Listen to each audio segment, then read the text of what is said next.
Social media के माध्यम से मुझे पता चला कि मेरे पास एक लेटर आया है जिसमें लिखा है कि पार्टी आपको आपकी अनुशासनहीनता को देखते हुए पद मुक्त करती है। यानी कि पार्टी ने मुझे मेरी अनुशासनहीनता के लिए पद मुक्त किया है। समझने की बात इसमें यह है कि राष्ट्र हित की बात करना, सभी समुदायों की बात करना, पूरे देश की बात करना, सच और इंसाफ की बात करना, मुसलमानों के साथ साथ हिंदुओं की बात करना, उनके धर्म का सम्मान करना, उनकी धार्मिक भावनाओं की, उनकी आस्थाओं का सम्मान करते हुए इस देश की बात करना, अब क्या ये अनुशासनहीनता कब से होने लगा? मुझे बड़ी हैरानी है इस बात करके कि उन्होंने मुझे पदमुक्त सिर्फ इसलिए किया है कि मैंने अनुशासनहीनता की है। तो ऐसी अनुशासनहीनता तो मैं बार बार करना चाहूंगी।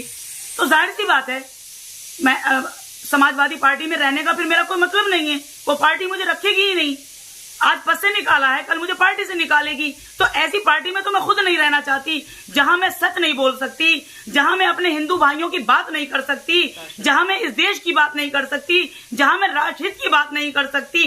पहले मैंने जो भी कुछ इस पार्टी में रहते हुए तुष्टीकरण की राजनीति की, सिर्फ एक तरफा एक वर्ग विशेष की राजनीति की। लेकिन जब मुझे आत्मज्ञान हुआ, जब मुझे मेरे जमीर ने, मेरी आत्मा ने मुझे झंझोड़ा और मुझे लगा कि जिस देश में मैं रहती हूं मुझे उस देश की बात करनी चाहिए, जिस देश का मैंने नमक खाया है, मुझे किसी पार्टी की बात नहीं करनी चाहिए, मुझे अपने पूरे देश के, अपने सभी भाइयों की बात करनी चाहिए। तो इसके लिए मुझे पार्टी से पद मुक्त कर दिया गया। अरे सबसे बड़ी बात तो यह है कि जिस पार्टी के अंदर पार्टी की अपनी बहू का सम्मान न हो सका, अपर्णा यादव का सम्मान न हो सका, वो पार्टी मेरा क्या सम्मान करेगी? तो ऐसी पार्टी को, ऐसी उन्होंने मुझे पद मुक्त किया है, लेकिन मैं ऐसी पार्टी की प्राथमिक सदस्यता से और अपना हर ताल्लुक तोड़ती हूं, प्राथमिक सदस्यता से इस्तीफा देती हूं।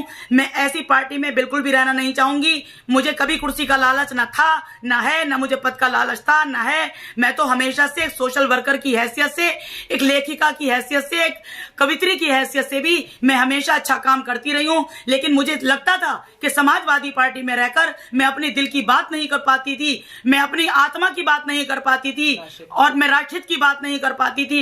इसका मुझे बहुत समय से अफसोस हो रहा था। लेकिन जब मैंने पार्टी के पदों का लालच न करते हुए अपने दिल की बात मानते हुए सच बोला तो मुझे उसकी सजा मिल गई। ये सजा नहीं है,